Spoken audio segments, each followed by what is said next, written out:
Well, this is my first time in Ghana, and this was, yes, my first time on site. Kwabena came through a mutual connection, so he's someone that I know, but it just felt like the right thing to do. The only challenge I faced was selection. So knowing or trying to decide on how many, what size, where, but I think I'm really glad. I feel like I was core to the plot that I have. The challenge now is, what do I do now? Do I want more? Can I afford more? But I'll try.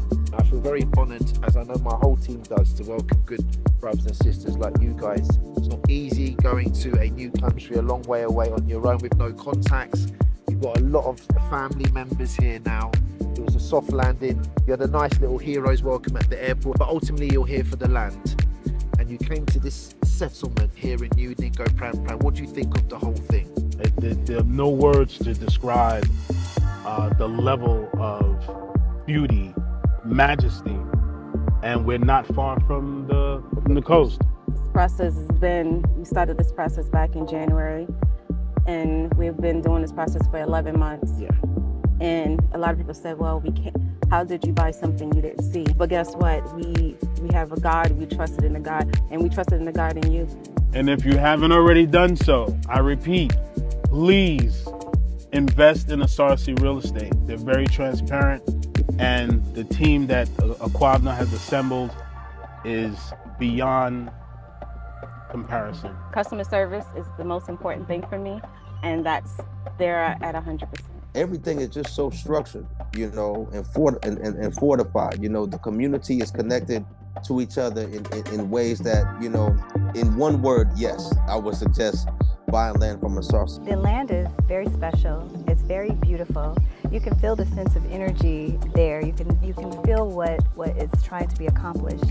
And I'm very proud to have seen it for myself. Kwabena was really great at giving the history of how he acquired the land, his project, his vision for sharing the land and making sure that people from the diaspora who have been outside of the country should have access to land here. Yes, the services. One of the things that got me interested is this is the way, if I was doing something, I would do it. You know, it's putting the professional kind of aspect on it. It's giving you the comfort, the security. You know, you're giving the health warnings about, you know, this is what it's all about up front.